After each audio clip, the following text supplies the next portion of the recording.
Voilà. Est-ce que vous m'entendez bien? Certains Oui, n'ont pas le son, oui, semble-t-il. parfait. C'est bon.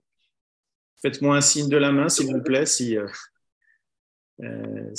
ça pose. Non, ça pose pas de souci. Voilà, on m'entend. Allez, c'est les joies du direct, hein. Hop.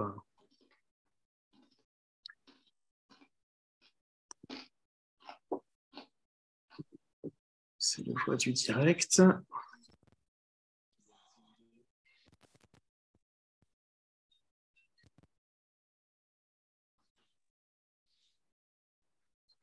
Tac, tac.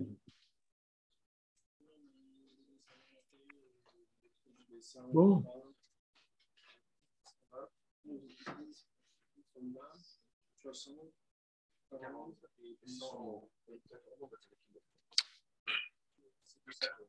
Elles sont toutes doublées. Ici, c'est double, mais c'est une 60. En fait, si tu veux, il manque un trait dans ton dessin. Allez, nous allons démarrer. Il est 18h05 et pour les retardataires, ben, ils auront la joie de suivre le replay. Alors ce soir, nous parlons effectivement des obligations et de ce qui s'est passé en 2022, puisque nous avons eu un crack obligataire. Alors, je vais vous expliquer, déjà on va démarrer par la définition d'une obligation et puis donc, alors, voilà, mon écran. Maintenant, oui, je ne suis pas sur le bon écran. Excusez-moi, travaillant sur deux écrans. Voilà. Donc, un bref rappel qui nous sommes, donc Optimum Patrimoine, beaucoup d'entre vous nous connaissent. Donc, nous sommes un cabinet de gestion privée depuis bientôt 20 ans sur Lyon, une équipe de 5 personnes, chacun expert dans son domaine avec des sujets patrimoniaux, à savoir donc la gestion de l'épargne, la gestion de l'immobilier. Et donc, nous avons une spécialité qui est effectivement l'accompagnement du chef d'entreprise dans le cadre de sa gestion privée. Pour ce faire, eh bien, nous avons un certain nombre d'habilitations et de certifications et de diplômes pour bien respecter la réglementation, puisque comme les avocats et les notaires, nous sommes donc dans les métiers du chiffre et du droit, et donc ce sont des métiers très réglementés. Voilà, bref rappel, donc nous sommes basés à Lyon, et donc aujourd'hui, on va parler des obligations. Alors, ce soir, donc, on va, dans l'ordre, reprendre la définition de ce qu'est une obligation, vous expliquer comment évolue donc une obligation en fonction de différents critères, différents paramètres. Pourquoi en 2022 on a eu un crack sur les obligations, on parle bien de crack, et quelles sont les opportunités qu'on peut déceler actuellement donc, en ce début d'année 2023. Alors, qu'est-ce qu'une obligation? Je vous ai mis voilà, quelques exemples pour les plus anciens qui ont peut-être connu avant la digitalisation, eh bien, on pouvait effectivement matérialiser une obligation avec un document de ce type-là. Vous voyez, là, c'est la Compagnie Générale des Transports des Automobiles de Corse. À l'époque, on était en francs. Un autre exemple, donc les entreprises Sirvin qui avaient émis donc une obligation de 500 francs à 5% à l'époque. Encore un autre exemple, est-ce que nous avons voilà, les grands moulins de Nogent-sur-Seine, également donc une obligation de 500 francs qui était au porteur. Voilà, des très beaux documents pour l'époque. Et puis, je vous ai mis un exemple d'une obligation donc américaine de l'État américain des USA. Pourquoi? Parce qu'aujourd'hui, c'est une référence. Ce sont ben, ce qu'on appelle les T-bonds, qui sont les plus connus et qui sont le plus échangés effectivement à travers le monde. Alors, une obligation, comment ça se... hop, voilà, j'ai perdu. Bon. Voilà. Comment on peut bien comprendre le fonctionnement d'une obligation? C'est en fait un emprunt, d'accord? C'est soit un État soit une entreprise qui veut emprunter et au lieu d'aller voir sa banque, elle va emprunter sur les marchés. Donc, elle va emprunter sur les marchés, elle va faire appel à des investisseurs qui vont lui prêter une somme en fonction de ses besoins. On a, pour définir, pour bien comprendre le fonctionnement d'une obligation, différents points à regarder. On a d'abord la valeur nominale. Dans les deux exemples que vous avez sous les yeux, vous voyez, quand je prends les grands moulins de Nogent-sur-Seine, à l'époque, le nominal, c'était 500 francs. D'accord ? Donc, ça vous donne l'unité, effectivement, de mesure. Ensuite, alors je perds encore. Voilà. Nous avons ce qu'on appelle les coupons. Les coupons sont les revenus, donc qui vont être distribués. Et vous voyez que sur l'obligation américaine, sur votre droite, ces coupons étaient matérialisés à l'époque par des petits timbres qui étaient soit découpés, soit collés sur une feuille pour matérialiser le revenu qu'on avait touché. Et puis, troisième point important, c'est le terme ou l'échéance, parce que quand vous prêtez de l'argent, eh bien, vous avez effectivement une échéance, un moment où ce que vous avez prêté va vous être remboursé, donc une échéance pour le remboursement de cet emprunt. Voilà, donc 3 points importants à bien connaître: la valeur nominale, le coupon, le taux d'intérêt, d'accord, et l'échéance qui est son terme. Le fonctionnement d'une obligation. On va reprendre un exemple précis. Vous êtes investisseur, donc vous souhaitez prêter, par exemple, sur 5 ans à 4% à une entreprise ou à un État. D'accord ? Donc, comment ça va se matérialiser ? Eh bien, une fois que vous avez transféré ces fonds, chaque année, l'entreprise ou l'État va vous verser un coupon de 4 000 euros.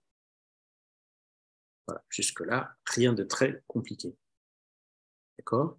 Et donc, dans 5 ans à l'échéance, vous serez remboursé de votre capital, donc les 100 000 euros que vous avez remboursés. Nous avons un marché obligataire, c'est-à-dire que sur ce marché des obligations s'échangent donc des différents titres. Vous avez donc les obligations d'État, ce qu'on appelle en France les OAT, les obligations assimilables du Trésor, et les T-bonds aux États-Unis. Vous avez des obligations d'entreprise. Donc, aujourd'hui, une entreprise a son cours de bourse, donc son action qui est cotée en bourse, mais sur ces mêmes marchés financiers, vous avez également des emprunts qu'elle a pu faire, des dettes qu'elle a pu émettre, et donc plusieurs obligations en circulation qui s'échangent sur les marchés. Vous avez différents types d'obligations, des obligations à taux fixe, à taux variable, et vous avez différents types également d'obligations, dont certaines peuvent être indexées sur tel ou tel indice, et parfois des obligations qui peuvent être convertibles en actions. Voilà. Je vous ai mis quelques exemples. Il y a beaucoup d'autres possibilités, mais on ne va pas rentrer dans le détail aujourd'hui. Alors, pour bien comprendre, parce que des fois on confond, on ne sait pas bien ce qu'est une obligation, on a voulu vous faire un tableau qui reprend effectivement ce qu'est une action et ce qu'est une obligation, pour bien comprendre la distinction. Une action, donc, c'est une part de société. Quand vous détenez des actions, vous détenez donc une part d'une entreprise, soit c'est une SARL, on parlera d'associés, soit c'est une SA qui est éventuellement cotée sur les marchés financiers, vous êtes actionnaire. Quand vous avez des obligations, c'est que vous êtes créancier. Et donc, vous avez une créance envers l'entreprise. Et l'entreprise à qui vous avez prêté votre argent est débiteur d'une dette vis-à-vis donc du créancier. Enfin, c'est des fondamentaux à comprendre et à bien assimiler pour comprendre la différence.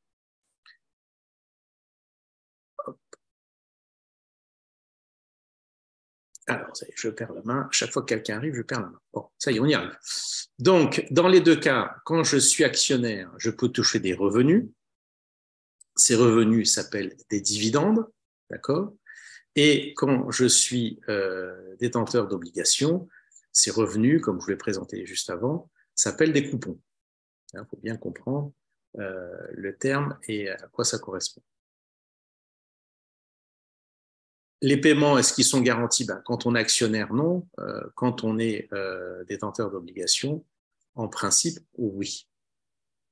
Je dis bien en principe parce qu'il y a la théorie et la pratique. Alors, un petit résumé également des avantages et des inconvénients. Quand je suis actionnaire, eh bien, dans les avantages que je peux avoir d'être actionnaire, je vais avoir les droits de vote aux assemblées générales, c'est-à-dire que je vais prendre part à la vie de l'entreprise et je vais pouvoir donc participer, donner mon avis sur les différents projets que souhaite réaliser l'entreprise, son développement. Je vais avoir un pourcentage des bénéfices.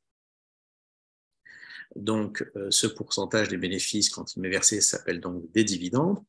Et puis, si l'entreprise se porte bien, son cours de bourse va évoluer, donc mon capital investi va être valorisé.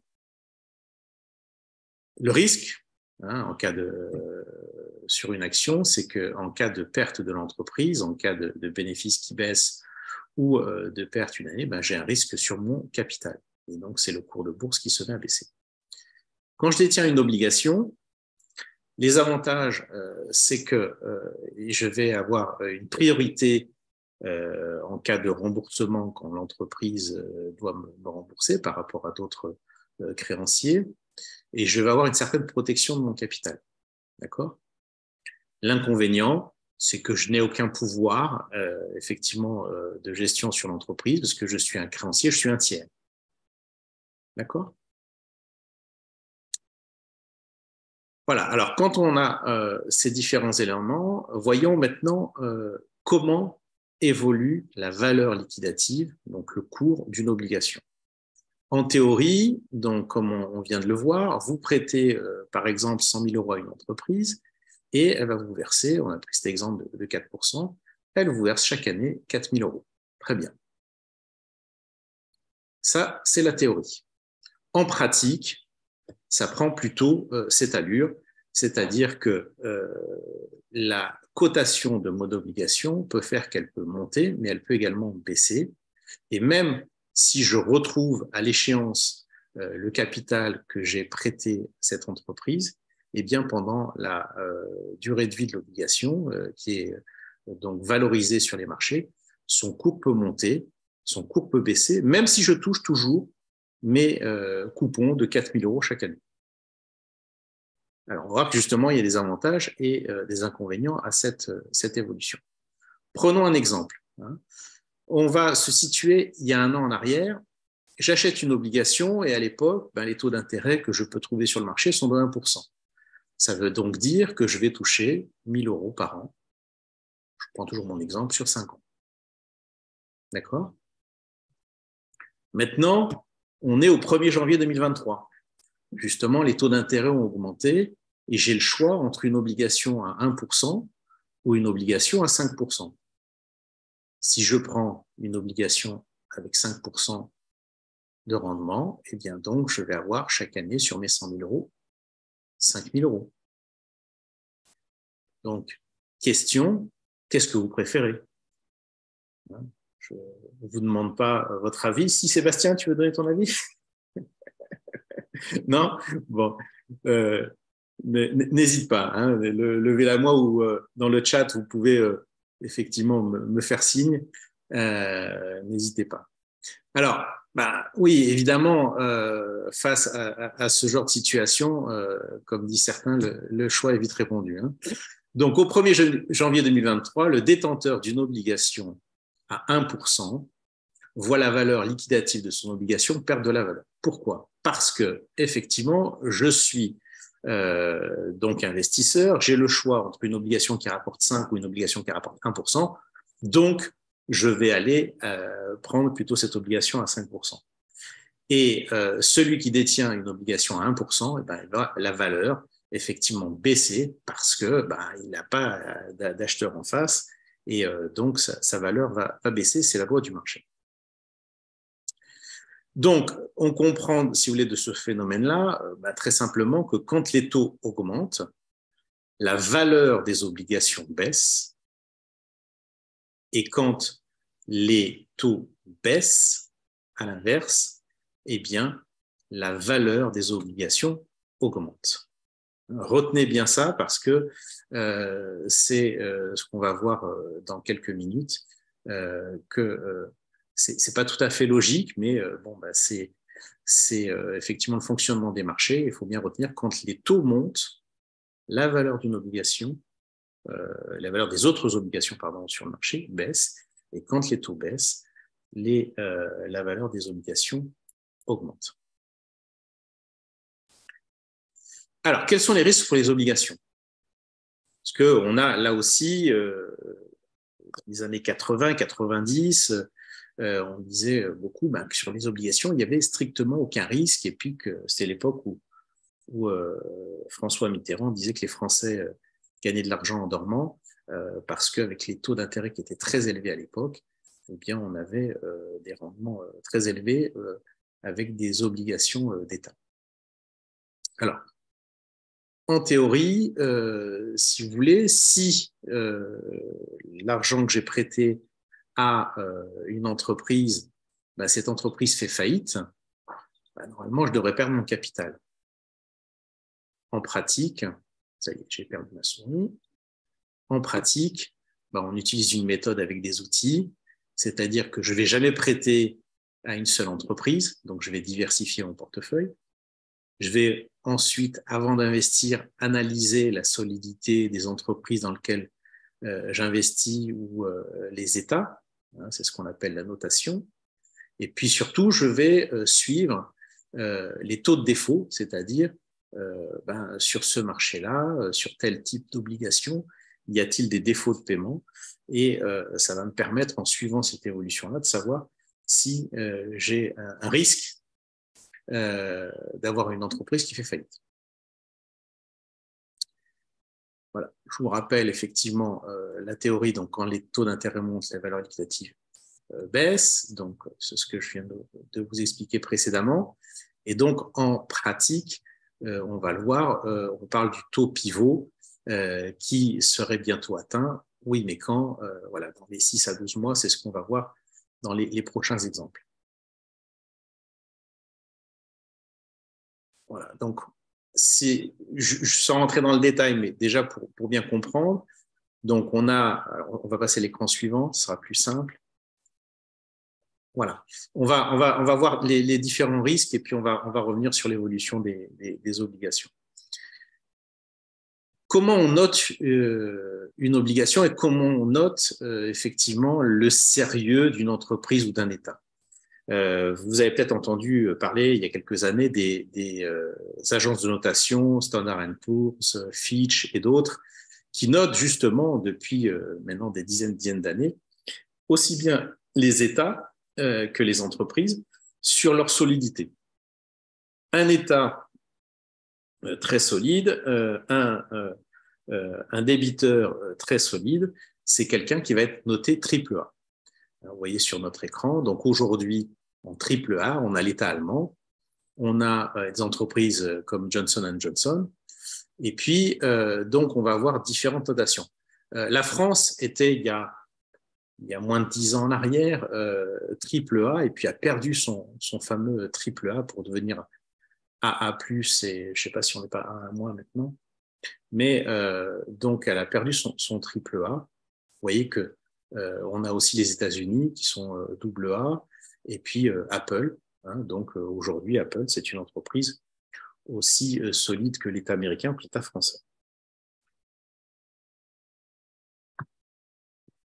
Donc, dans cette catégorie-là, qui va de AAA à triple B, vous avez ce qu'on appelle la catégorie de l'investment grade en anglais, c'est-à-dire les entreprises et les États qui ont un faible rendement, mais qui sont solides, donc avec lesquels on a normalement toutes les chances de retrouver son capital.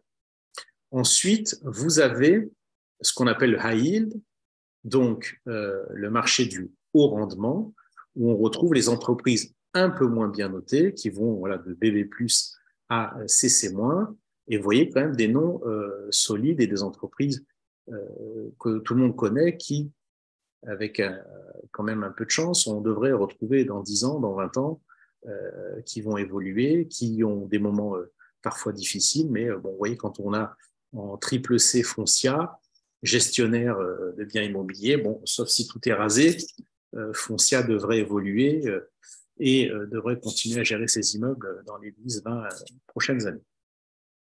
Mais voilà, ça fait partie effectivement de la vie des marchés.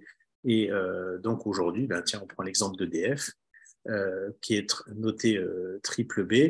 Eh bien, c'est moins bien noté qu'LVMH, mais c'est mieux noté EDF que Avis ou Renault ou Land Rover. Voilà.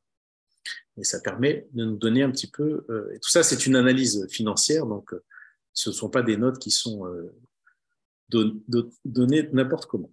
Alors, je vous parlais de la notation, on parle donc maintenant du taux de défaut. Le taux de défaut, c'est donc le nombre d'entreprises qui pourraient éventuellement faire défaut sur leur remboursement. Ça aussi, c'est analysé.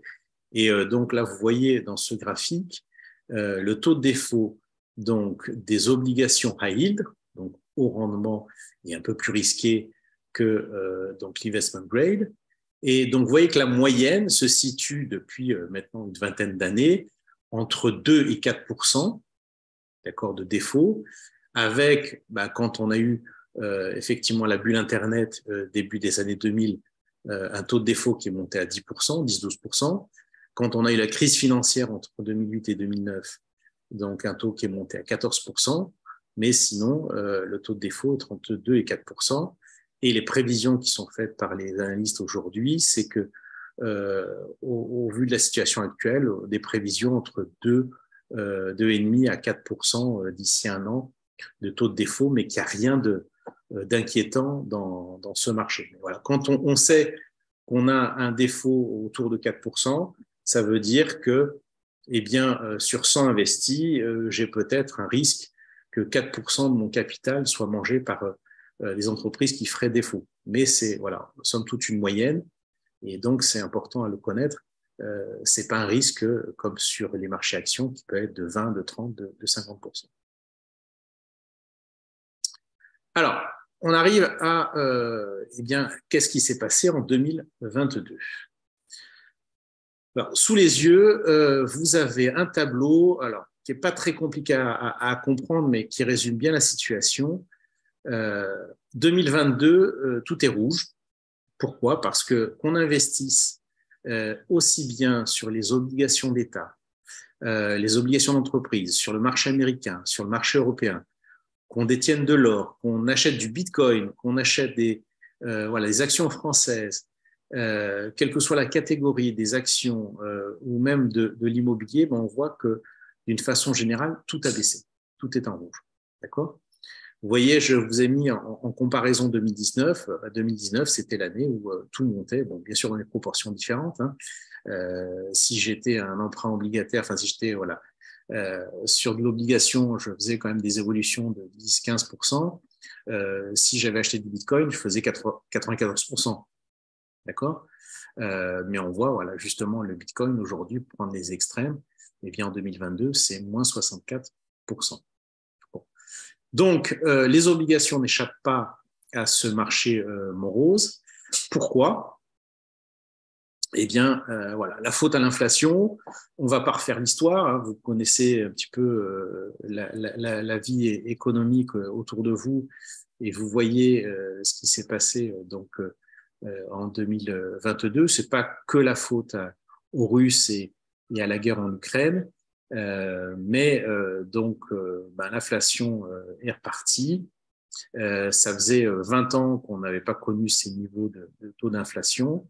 Vous voyez sur le graphique, voilà, la comparaison de l'inflation américaine en bleu avec l'inflation en Europe. Vous voyez que notre graphique, là, il part de 2017 jusqu'à 2020. Eh bien, malgré tout, l'inflation est maîtrisée. D'accord ? C'est ce qu'on vit depuis un certain nombre d'années. Et puis, à partir de 2021, ça monte progressivement pour s'emballer en 2022.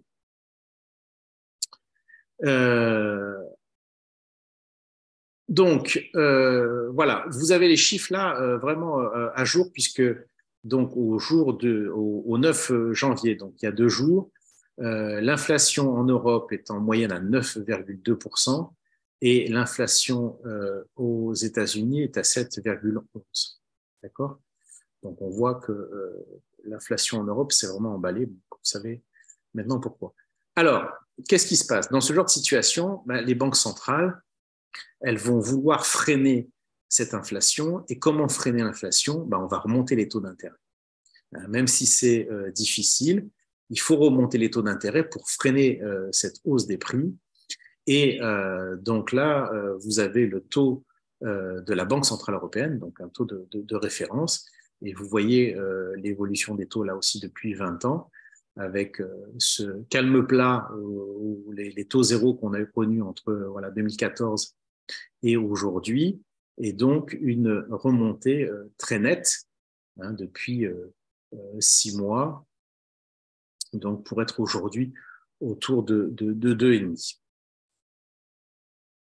Conséquence, eh bien, tous les pays donc voient les intérêts de leur dette augmenter, c'est-à-dire que si aujourd'hui vous prêtez à 10 ans ou qu'un État veut emprunter à 10 ans, eh bien voilà, son taux de référence, voilà, le plus solide, c'est l'Allemagne est à 2,26, la France est à 2,78.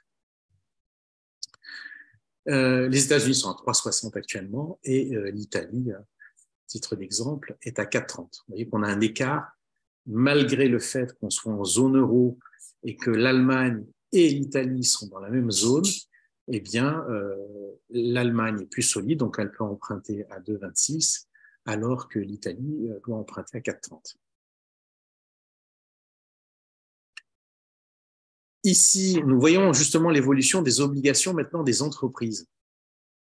Donc, la courbe en rouge, là, nous sommes dans la catégorie de l'investment grade, donc des entreprises solides, mais qui pouvaient emprunter, vous voyez, il y a encore quelques mois en arrière, à pratiquement zéro. Eh bien, aujourd'hui, la moyenne, ça tourne autour de 4. Comme les taux grimpent, eh bien, vous voyez la courbe en bleu, la valeur des obligations, le prix des obligations a baissé. Et donc, aujourd'hui, une obligation qui valait 100 il y a quelques mois vaut 89. D'accord? Si je regarde la catégorie du high yield, donc des entreprises notées entre BB et CC-, eh bien, vous voyez qu'on trouve des taux d'intérêt à 7,83.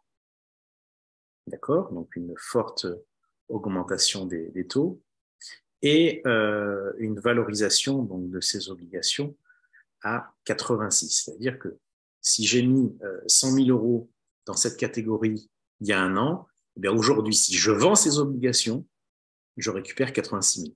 Donc, j'ai perdu 14%. Alors, je vois quelques questions. Quel était le nom de l'entreprise sous Johnson & Johnson en 3A slide auparavant? Merci pour la réponse. On va retourner vite fait. Regardez, hop, hop, hop, hop, hop. Juste un instant. Donc, AAA sous Johnson & Johnson. Oui, European Investment Bank. C'est une banque d'investissement. Sébastien vous posait la question, est-ce que l'inflation actuelle est le fruit des hausses de taux des banques centrales? Ben non, c'est ça le problème, c'est que en fait, c'est l'inflation, c'était les matières premières principalement, mais ça commençait déjà avant la guerre en Ukraine. Et aujourd'hui, ce phénomène, la seule façon de freiner l'inflation, c'est la hausse des taux. C'est-à-dire que en renchérissant le prix de l'argent, vous allez freiner cet emballement de l'inflation. Quand l'argent n'est pas cher, comme on l'a vécu depuis un certain nombre d'années, et ça s'est emballé depuis 2009-2010, où on a vu les taux d'intérêt, donc suite à la crise financière, baisser, eh bien, ça crée une bulle immobilière, ça crée différentes bulles sur les prix. Et donc, aujourd'hui, pour freiner, si vous voulez, un petit peu cette frénésie sur les prix, le seul moyen qu'ont les banques centrales, c'est de remonter les taux d'intérêt. Alors, avec le risque de provoquer une récession. C'est ce qu'on attend. C'est-à-dire que si aujourd'hui, on monte trop fort les taux d'intérêt, et on va se retrouver dans une situation où l'économie va s'arrêter parce que plus aucun agent économique ne va investir, ne va emprunter pour investir. Donc là, c'est un jeu dangereux, mais c'est également une délicate mission qu'ont les banques centrales de trouver à quel moment elles devront arrêter de monter les taux et éventuellement de les rebaisser pour pouvoir relancer l'économie, mais sans que ça s'emballe. Donc, on est vraiment dans un dosage qui est compliqué. Et quand on discute avec certains spécialistes, on voit bien ceux qui disent que ça va s'arrêter à un certain moment, ça va s'arrêter à un certain niveau, et puis ils vont baisser. D'autres disent non, plutôt le consensus serait que ça va monter, ça va s'arrêter, ça va faire un plateau, et ça rebaissera que dans 2 ou 3 ans. Et je ne sais pas si vous vous rappelez Christine Lagarde qui nous disait il y a un an donc les taux, donc que l'inflation serait temporaire. Hein, donc le temporaire, c'était quelques semaines, quelques mois. Bon, et puis on se rend compte que l'inflation, là maintenant, ça fait un an effectivement qu'elle s'est bien emballée et que quand vous avez plus d'un an d'inflation et vous le voyez tous les jours en faisant vos courses, que tout a augmenté. Donc on n'est plus dans du temporaire. Et à partir du moment où l'inflation est là, on risque pas d'avoir dans les mois qui viennent une baisse des prix. On peut avoir un ralentissement de la hausse, hein, c'est ce qu'on devrait voir dans les semaines qui viennent, mais pas une baisse des prix. Donc, une fois que l'inflation sera peut-être revenue à 3-4%, les 10% qu'on a pris quelques mois auparavant, ils vont pas baisser. Ça, il faut arriver à bien le comprendre. Donc, vous voyez que donc ce que je vous disais à l'instant, donc quand les taux augmentent, donc on voit effectivement sur le marché des rendements intéressants au niveau obligataire, mais une valorisation qui a donc baissé. C'est là l'opportunité. Voici donc la synthèse des rendements qu'on peut trouver actuellement sur le marché. Vous avez complètement à droite, en gris, alors donc les obligations des États, la moyenne, si on prêtait à un État sur une durée de 7 à 10 ans, il y a un an, donc en janvier 2022, on prêtait autour de 0,60, 0,64. Aujourd'hui, si vous prêtez à ce même État, vous allez prêter à un taux de 3,20, 3,23. Si je vais prêter donc à une entreprise classée investment grade, on est passé de 0,54 à 4,03. Si je vais dans la catégorie BB, donc high yield, on est passé de 2,27 à 6,48. Et à l'extrême, vous voyez, le high yield triple C, on est passé de 7,15 à 14,06. Voilà. Donc, ça vous donne un petit peu l'ampleur de la révolution en matière de taux, parce qu'aujourd'hui, effectivement, si vous avez prêté à une entreprise triple C, vous avez un rendement embarqué de 14%, avec un risque, bien sûr, qui est beaucoup plus important en comparaison. C'est normal, hein, comme tout fonctionnement, si vous voulez, quand vous prêtez de l'argent, si un risque élevé, vous demandez un taux d'intérêt plus élevé pour couvrir votre risque. Quelques exemples, voilà. Avec des entreprises que tout le monde connaît. Bon, Vodafone, c'est faire en France, si je ne me trompe pas, c'est l'entreprise anglaise de téléphonie. Et prenons l'exemple par exemple de Crédit Agricole. Donc le Crédit Agricole, noté A+, donc très solide.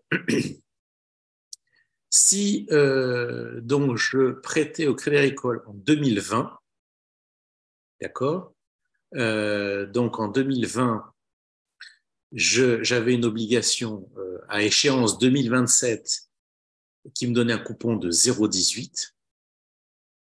Aujourd'hui, si je prends la même obligation avec une échéance à 2027, donc en 2022, ben, j'ai du 3,37. Hein, donc on a fait, on va dire, x30 hein, sur une obligation de ce type-là.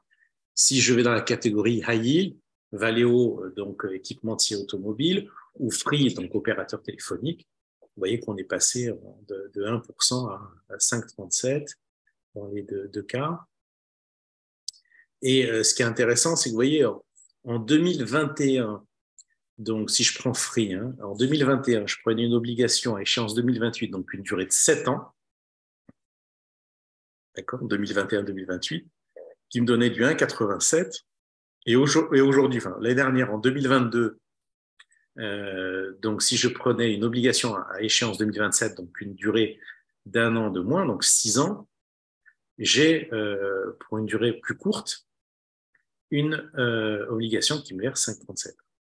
Donc on a une sacrée remontée des taux d'intérêt. C'est concret. Alors, quand acheter et quand vendre? Ben, vous me direz, comme toujours, ben, on achète quand les marchés sont bas et on vend quand les marchés sont hauts. Hein, comme tout marché, ben, on essaye effectivement de faire son marché quand les marchés sont bas et quand les marchés sont hauts. Donc, je reprends ce graphique que je vous ai présenté tout à l'heure. Donc, ben, l'idée, c'est qu'aujourd'hui, on est dans un creux et qu'on va chercher effectivement à revendre quand on sera dans le haut de la courbe. Un exemple concret d'un portefeuille obligataire que nous suivons. Si vous voyez ces différents événements, c'est intéressant. Alors, en 2012, par exemple, c'est au moment de ce qu'on appelle la crise de la dette européenne et où la Grèce se portait très mal et qui était en train de négocier effectivement avec ses créanciers. Sinon, la Grèce était presque en faillite. Et bien à ce moment-là, le marché baisse de 7%, d'accord? Mais ça a ouvert derrière, entre 2012 et 2016, un marché obligataire qui a progressé de 47%. Bon, en 2016, voilà une petite, on va dire un petit arrêt bref qui s'est suivi par une hausse de 21%. En 2020, là, vous voyez effectivement la crise Covid. Donc, au moment où tout s'arrête, tout s'effondre. Donc, moins 17%, même sur le marché obligataire. Mais on voit très rapidement qu'en 2022, voilà, 2 ans après, on est revenu au niveau d'avant le Covid. Et puis, donc, cette hausse des taux d'intérêt qu'on voit actuellement, c'est une baisse de 8%. Alors, ça vous semble peut-être moins important que les précédentes, mais il y a une réelle opportunité, pas seulement par la baisse de la valeur, mais surtout également par la hausse des taux d'intérêt. Quand acheter donc, et quand vendre, donc on utilise là, vous avez une copie d'écran d'un de nos outils. C'est exactement le même portefeuille que je vous ai présenté précédemment, mais il se présente un petit peu différemment. Vous allez voir en bas de l'écran, en fait, bon, vous n'arrivez peut-être pas à lire les chiffres, mais au moins le trait horizontal, c'est le niveau 0, d'accord? Tout ce qui est au-dessus donc du niveau 0, c'est un indicateur qui nous permet de dire, voilà, quand on est au-dessus de 0, le marché est porteur, il faut investir. Quand on est en dessous, eh bien, il faut plutôt s'en écarter, il faut éviter de rentrer sur ce type d'obligation. Et donc, on voit bien, alors de façon un petit peu plus conséquente, je ne sais pas si vous voyez ma souris. Voilà, si vous voyez ma souris, vous voyez bien qu'en 2020, donc, il y a une très forte baisse et que ça redevient positif ensuite. Et donc, aujourd'hui, on est dans cette dernière période où on a vu le marché donc se dégrader, d'accord? On a le reflet en rouge, hein, en haut, hein, on voit en rouge effectivement comment le marché s'est dégradé. Et alors, soit on attend de redevenir positif pour rentrer sur ce marché, pour avoir la confirmation qu'effectivement c'est un marché porteur et qui va générer effectivement du rendement, soit, comme ça nous arrive de le faire, on anticipe en se disant, ben voilà, effectivement, on n'est peut-être pas au point le plus bas, mais on n'est certainement pas encore au niveau le plus haut, donc c'est intéressant de rentrer.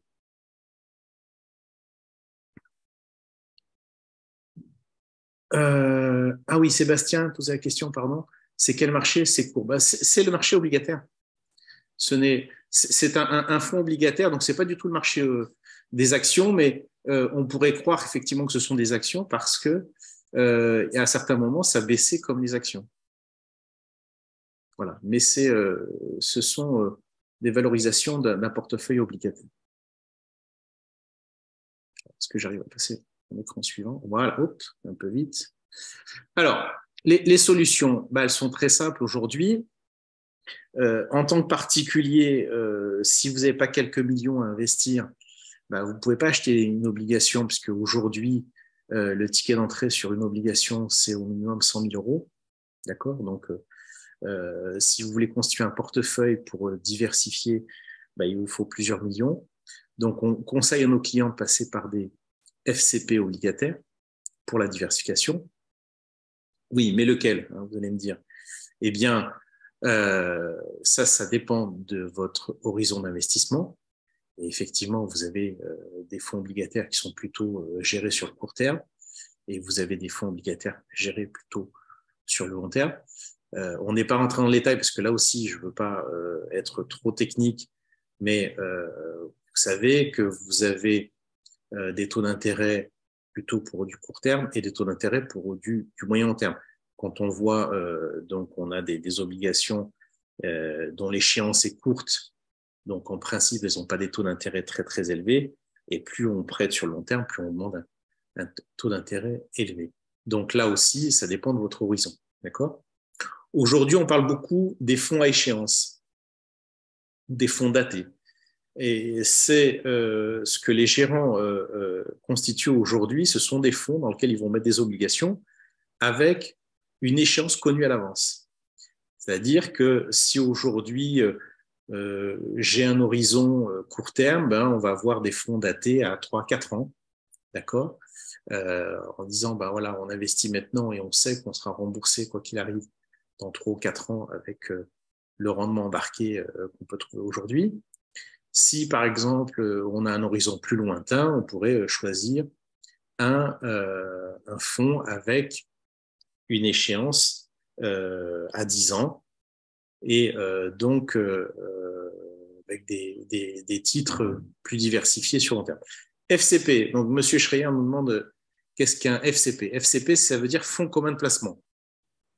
Donc, ce sont donc les SICAV, les différents véhicules d'investissement aujourd'hui qui permettent de constituer un panier de valeurs.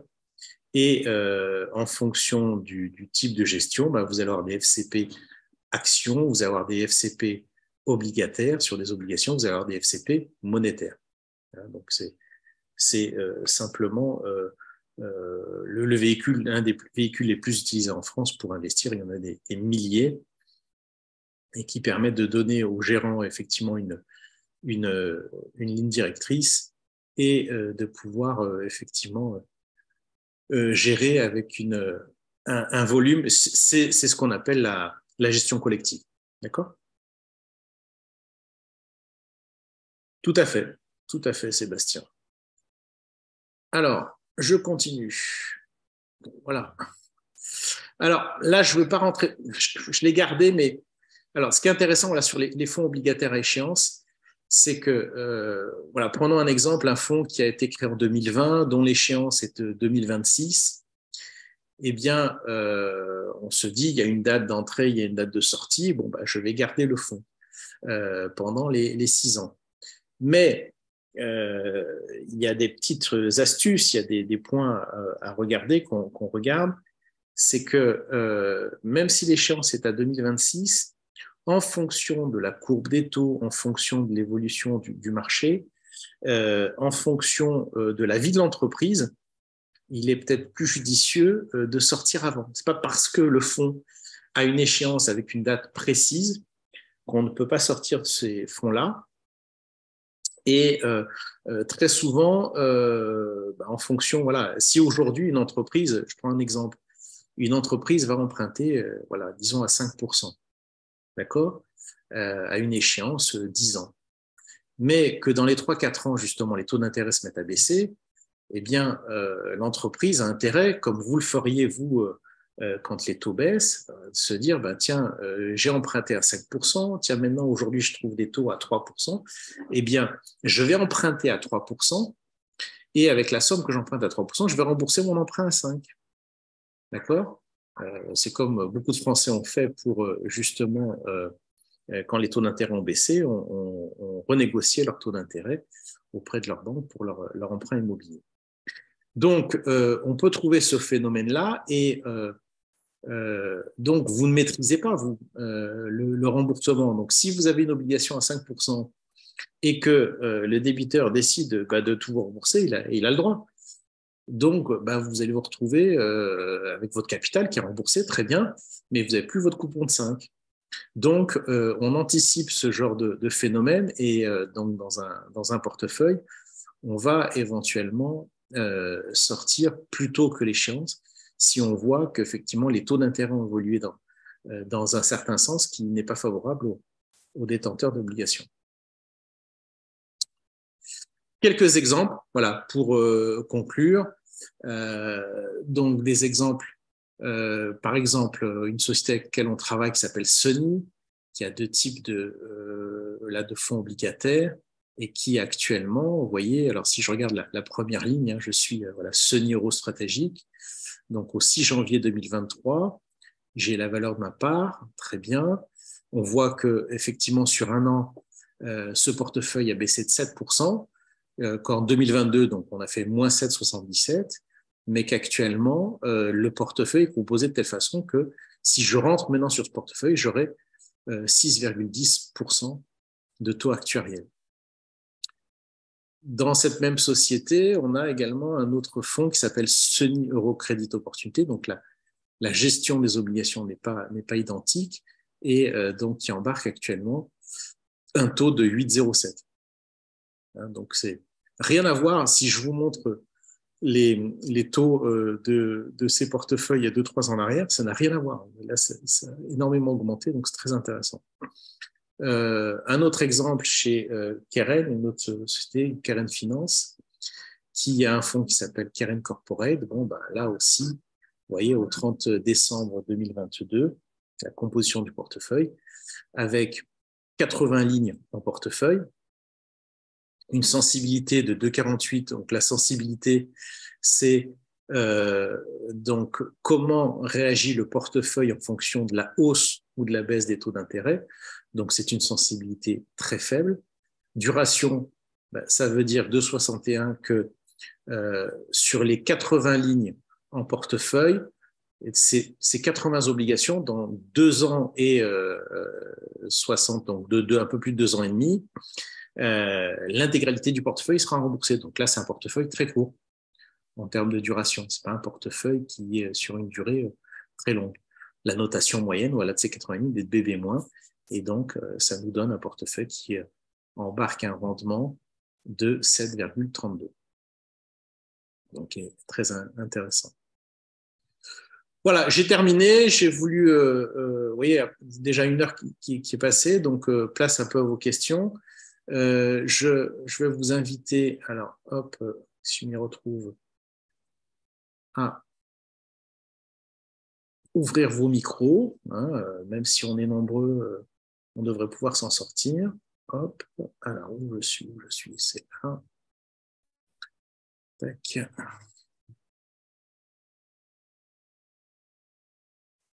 Je crois que vous pouvez ouvrir mon micro, si vous voulez parler, n'hésitez pas. Voilà, plaisir. Ceux qui veulent poser des questions, c'est toujours la première question qui est un peu plus difficile que... Mais n'hésitez pas, je vous en prie. Les questions soient techniques ou pas, mais n'hésitez pas. Donc l'idée, c'est qu'aujourd'hui, donc je vais revenir en attendant que l'inspiration, que quelqu'un ose se lancer. Je vais revenir sur mes voilà, différents écrans. Celui-là, celui-là. Bon, vous avez compris qu'aujourd'hui, voilà, ça c'est intéressant. Donc, vous voyez qu'on est passé donc dans l'investment, dans le high yield à des niveaux autour de 100, 105 à Olivier, 86. on voit C'est-à-dire que la rien parce que tu nous aujourd'hui partages a l'écran baissé de plus de 15%, et c'est une moyenne. Hein. C'est une moyenne. Donc, qu'est-ce que ça veut dire? Ça veut dire que si aujourd'hui j'achète un portefeuille dans cette catégorie-là, s'il n'y a pas de défaut et qu'il n'y a pas de faillite, dans les 3-4 ans qui viennent, je sais que j'ai quasiment 100% de chance de revenir à ce qu'on appelle le pair, donc de passer de 86 à 100. Donc j'ai déjà Olivier, 14% tu partages plus ton écran. Tu ne de partages plus-value. plus ton écran, Olivier. Plus les coupons que je vais toucher. Donc c'est ce qui nous donne apparemment, il ne nous entend pas, dont on parlait tout à l'heure. Et l'idée dans ce type de phénomène, vous voyez comme on le voit en 2020, bon là, le Covid, on n'a pas tellement le temps de voir les choses venir, mais l'idée, c'est vraiment de retrouver une courbe qui va remonter assez vite. Et même si on embarque des obligations qui ont une échéance de 7 à 10 ans, par exemple, eh bien, c'est de faire en sorte que ce portefeuille progresse suffisamment vite dans un temps court pour que dans 2 ou 3 ans, on soit sorti parce qu'il n'y a plus la même rentabilité attendue. Qu'est-ce qui va faire qu'on va sortir? Plusieurs phénomènes. Vous avez compris que les obligations se mettent à baisser quand on monte les taux et elles se mettent à progresser quand les taux baissent. Donc, il y a de fortes chances alors, de fortes chances, on ne peut pas deviner l'avenir, mais actuellement, donc les banques centrales font monter les taux d'intérêt. Les hausses qu'on a connues étaient à chaque fois de 0,75%, donc étaient assez élevées. Hein. Et puis donc, pardon, vous vouliez poser une question, M. Schreier? On ne voit pas ton écran, on n'a pas vu ton écran. Je vous entends pas. Tu ne partageais pas ton écran. Pardon? Tu n'as pas partagé ton écran. Ah, pardon. Ah oui, alors je vous parle, effectivement, j'ai mon écran face à moi. Hop, je recommence. Tac. Est-ce que vous l'avez? C'est bon? Non. Non, ah oui, j'ai pas appuyé sur le bouton partager. Excusez-moi, vous voyez, malgré la pratique. Voilà. Hop, est-ce que vous l'avez? Oui, on l'a. Voilà, super. Donc, qu'est-ce que je disais? Voilà, donc vous voyez la courbe bleue, hein, donc forte baisse des obligations. Et donc, les banques centrales augmentent les taux d'intérêt de façon assez importante là depuis quelques mois. Donc, c'était par pas de 0,75. Et actuellement, ce que le consensus attend, c'est qu'on devrait continuer d'augmenter soit de 0,25, soit de 0,50 dans les prochaines semaines, dans les prochains mois, mais que, bon an, mal an, on devrait arriver à un taux pivot, c'est-à-dire à un certain sommet au niveau des taux d'intérêt, d'ici cet été ou au plus tard à l'automne. Donc, on devrait à ce moment-là peut-être se calmer sur la hausse de taux, ce qui veut dire que les obligations vont arrêter de baisser et vont plutôt reprendre la hausse. Et puis, quand les banques centrales vont commencer à ce moment-là, parce qu'on ne peut pas garder des niveaux de taux, si on parle d'emprunt immobilier, aujourd'hui, les banques françaises nous disent qu'en dessous de 4%, sur les crédits immobiliers, elles ne gagnent pas d'argent. Donc, ça veut dire l'année dernière, on empruntait à 1 et donc actuellement, on emprunte à 4. D'accord? Mais à 4, ça risque de freiner le marché de l'immobilier. Beaucoup de Français ne vont pas emprunter. Pour vous donner une idée, on était aux États-Unis il y a quelques semaines. Les Américains, actuellement, ils empruntent à 7. Donc, quand vous discutez avec un agent immobilier, il vous dit le marché s'est arrêté.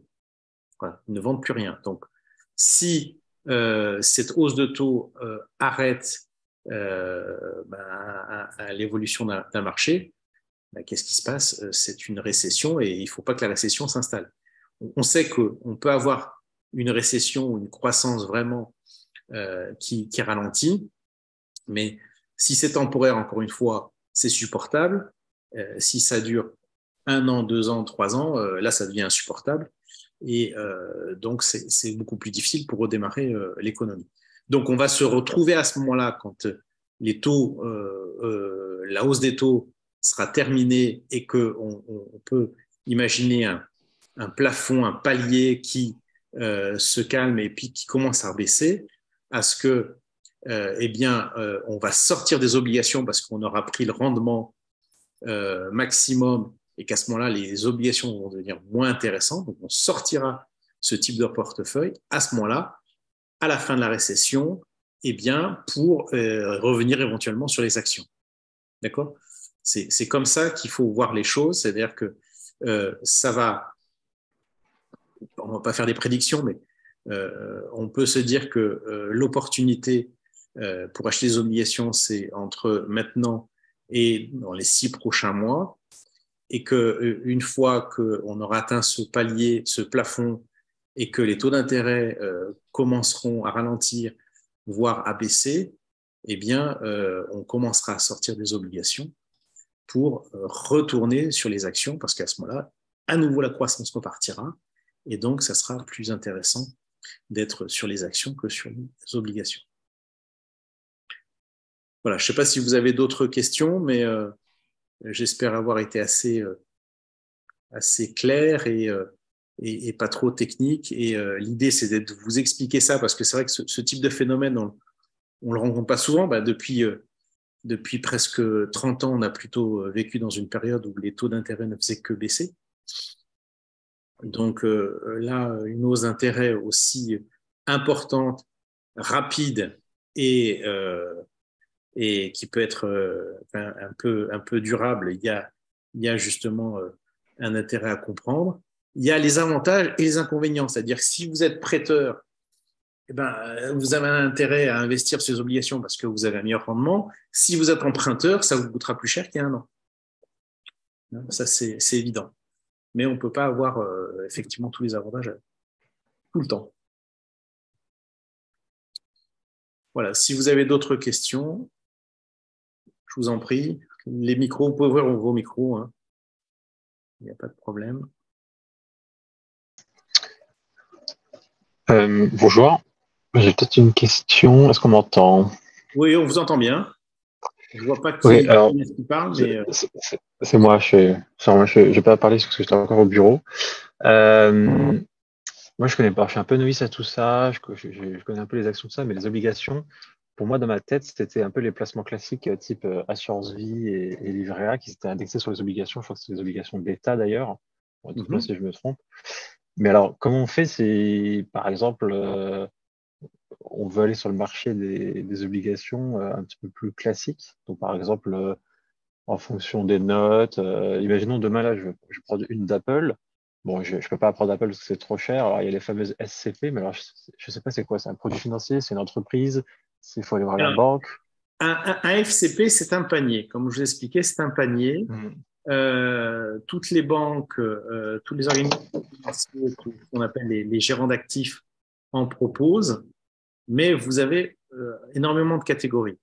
Et donc, aujourd'hui, quand vous parliez effectivement, pour vous, les obligations, c'est les assurances vie, eh bien, le rendement du fonds en euros, hein, que les Français connaissent depuis 40-50 ans, était principalement et toujours composé à 80-90% d'obligations. Sauf que pour limiter le risque et pour garantir le capital, ces obligations étaient essentiellement des obligations d'État.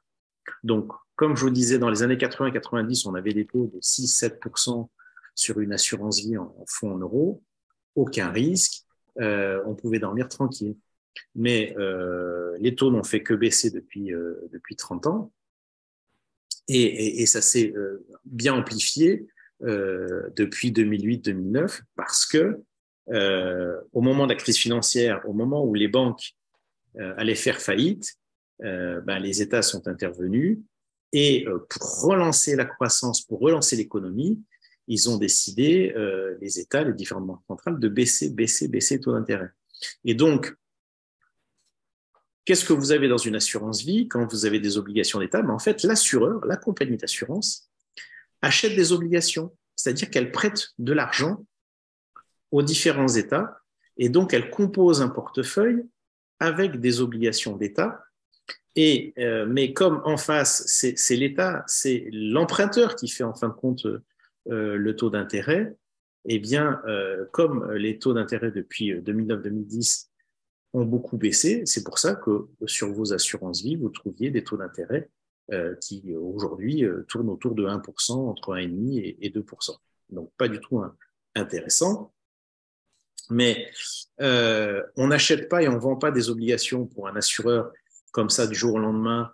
Et quand ils gèrent des milliards, ils ne peuvent pas vendre tout d'un coup pour acheter des obligations à 4 ou 5%. Donc, la remontée des taux d'intérêt, par contre, sur les assurances vie, va se faire progressivement, mais elle prendra peut-être 5 ans ou 10 ans pour revenir à des niveaux corrects si ces taux se maintiennent.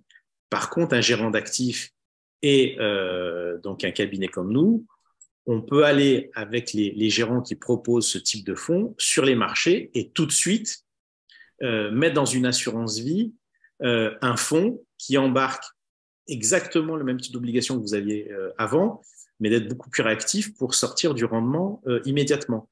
Et l'idée, c'est vraiment d'être réactif aujourd'hui, de profiter de cette opportunité pour les 2-3 ans qui viennent, parce qu'on est souple et agile avec ce type d'outils, alors qu'une compagnie d'assurance, vous comprenez bien, c'est comme un paquebot, s'ils détiennent des milliards et qui vendent toutes leurs obligations à 1%, déjà, en valeur liquidative, elles ne valent pas grand-chose. D'accord? Imaginez-vous, comme l'exemple que je montrais tout à l'heure, vous ayez toutes vos économies avec des obligations qui vous donnent du 1%. Si vous les vendez, vous perdez de l'argent parce que la valeur donc, de vos obligations sur le marché actuellement, elles ont perdu de la valeur. D'accord? Par contre, si vous êtes un nouvel investisseur, que vous avez des fonds à investir, que vous n'avez pas d'obligations, eh bien, vous allez sur le marché acheter ces obligations aujourd'hui qui tournent entre 5, 6, 7%. Et donc, vous n'avez pas besoin de vous débarrasser de vos anciennes obligations. Vous voyez, c'est ce qui vous permet d'être agile par rapport à ça. Et donc, comment accéder avec 10 000, 20 000, 50 000 euros? On va passer par un fonds commun de placement. Nous, on est en contact quotidien avec des gérants. On va sélectionner les gérants qui correspondent à l'échéance que vous avez fixée, au type de risque que vous êtes prêt à prendre. Mais si vous voulez, l'opportunité qu'on a aujourd'hui, c'est que on a 2, 3, 4% de risque de défaut dans un marché qui va nous donner du 7, du 8%.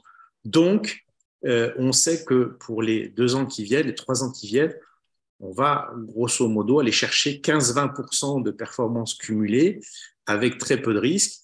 Et puis, comme je vous le disais tout à l'heure, si les taux d'intérêt se remettent à baisser, parce que de toute façon, ils vont être obligés de baisser à un moment ou à un autre, parce que si on rentre dans une période, les 10 prochaines années, où les taux d'intérêt restent à 4, 5, 6%, toute l'économie s'arrête. Aujourd'hui, ça ne sera pas soutenable.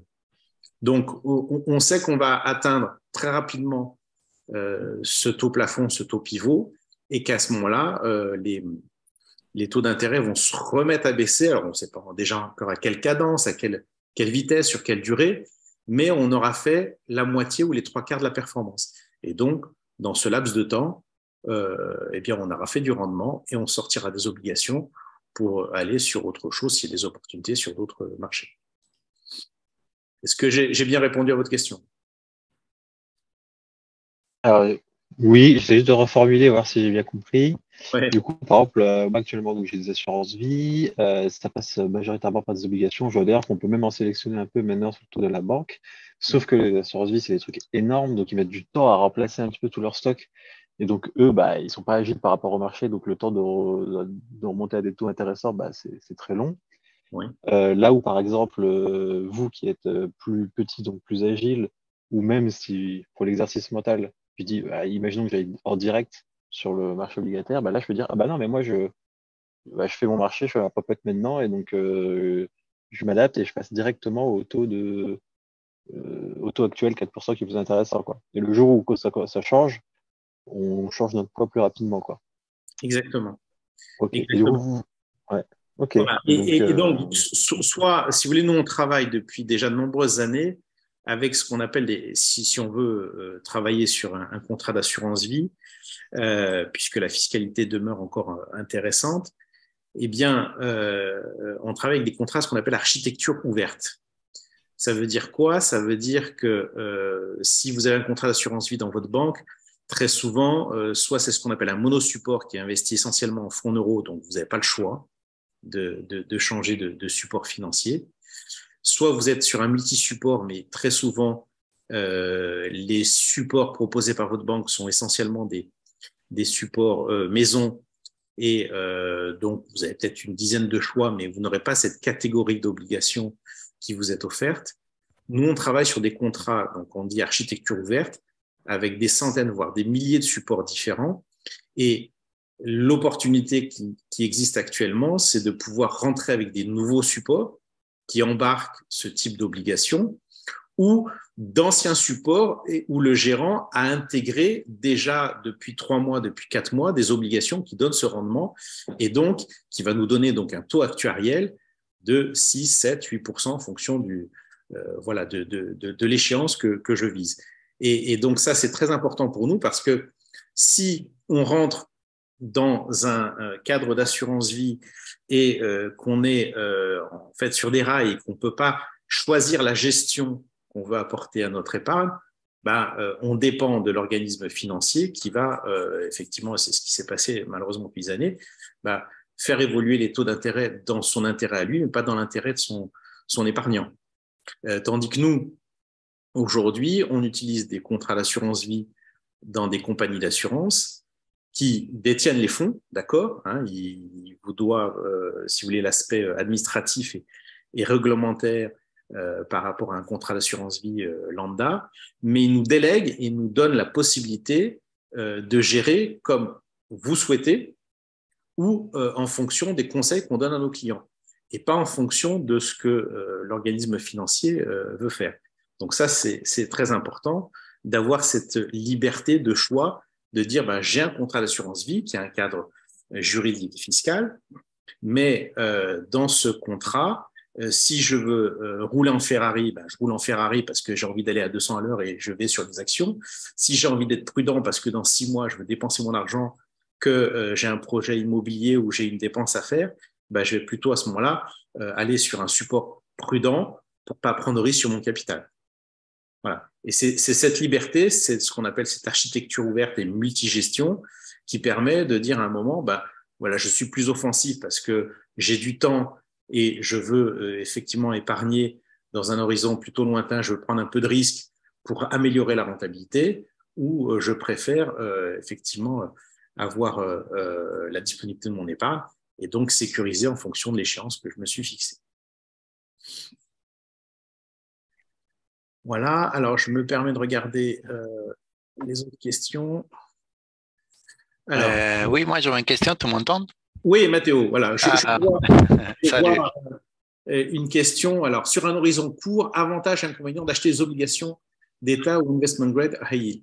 Alors, voilà, l'investissement. Parce que, oui, excusez-moi. Donc, en fait, mon cas est très spécifique, si tu veux, parce que ma stratégie, maintenant, c'était à long terme, mais sur le court terme, j'utilisais du crowdfunding. Crowdfunding, à peu près, on peut le comparer à un investissement high yield au niveau de risque. Mais maintenant, peut-être que ça vaut plus la peine parce que c'est plus risqué qu'une obligation high yield avec le même rendement. Donc, c'est pour ça que je demande un peu, selon toi, dans ce moment, c'est mieux quel type? Oui.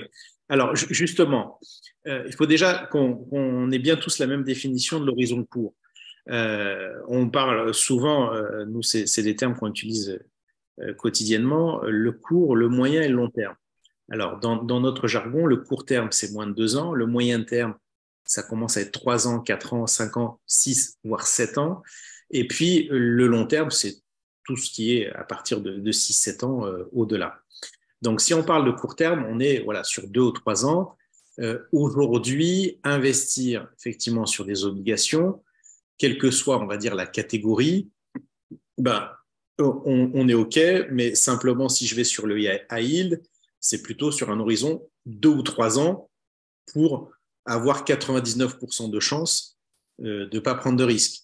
Parce que si je vise les obligations high yield tout de suite en me disant j'ai un horizon court terme et je mets tout dessus, j'ai quand même un niveau de risque un peu plus élevé que des obligations d'État ou de l'investment grade. Voilà. Donc, on panache à ce moment-là, ou si j'investis tout sur du high yield, eh bien, je sais que j'ai peut-être un risque. Alors, sauf catastrophe, mais on ne voit pas, si vous voulez, les taux d'intérêt ont déjà tellement, et c'est encore une fois trop souvent peut-être, mais les Américains qui donnent la cadence.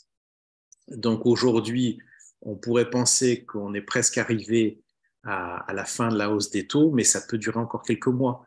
Donc, si je vais sur du high yield, j'aurai plus de volatilité et plus de sensibilité dans les prochaines semaines que si je vais sur des obligations d'État. Mais si j'ai un horizon au moins de 24-36 mois, on est tranquille. OK, merci. OK. Voilà. Monsieur Schreyer, donc vous posez la question en fiscalité sur les plus-values réalisées. Bon, aujourd'hui, pour faire simple, qu'on soit en compte titre ou qu'on soit en assurance vie, c'est 30%. Voilà. Aujourd'hui, donc les 12,8 d'impôt sur le revenu et 17,2 de prélèvements sociaux. Donc, si vous êtes en compte titre, le jour où vous vendrez les obligations, eh bien, si plus-value il y a, donc forcément, vous aurez 30%. Si vous êtes en assurance vie et que vous faites un arbitrage, mais que vous ne sortez pas, à ce moment-là, effectivement, vous n'aurez pas de fiscalité tant que vous ne consommez pas, effectivement, ces plus-values. Donc, sur un contrat d'assurance vie, c'est pour ça que ça fait partie de ces placements préférés des Français, vous pouvez acheter, donc investir des obligations, dans 2-3 ans, sortir de ces obligations, mais tout en restant dans votre contrat d'assurance vie, vous n'aurez pas de fiscalité tant que vous n'aurez pas rapatrié vos fonds sur votre compte bancaire pour le consommer. Voilà, donc ça demeure intéressant d'utiliser une assurance vie rien que pour ça, parce que tout le temps où vous faites travailler votre capital, vous n'avez pas la fiscalité. Voilà, écoutez, je pense qu'on peut conclure cette réunion. Merci en tous les cas pour votre écoute. Hein, j'ai beaucoup apprécié de vous présenter tout ça. Vous étiez quand même nombreux inscrits, donc voilà, merci encore à tous. Et puis, cette réunion a été enregistrée, donc si vous voulez le revoir ou transmettre le replay autour de vous, n'hésitez pas. Et donc, on a prévu en 2023 de faire d'autres interventions sur d'autres sujets. Donc, on ne manquera pas de vous tenir informés. Voilà, merci beaucoup à tous et je vous souhaite une très bonne soirée. N'hésitez pas à me faire part vos commentaires, des questions en direct et qu'on puisse effectivement améliorer ce type de réunion. J'espère en tous les cas que vous avez appris des choses, que ça a été intéressant et que ça vous permet d'avoir de nouvelles opportunités. Voilà, bonne soirée à tous. Merci beaucoup. Merci. Merci, bonne soirée. Bonne soirée.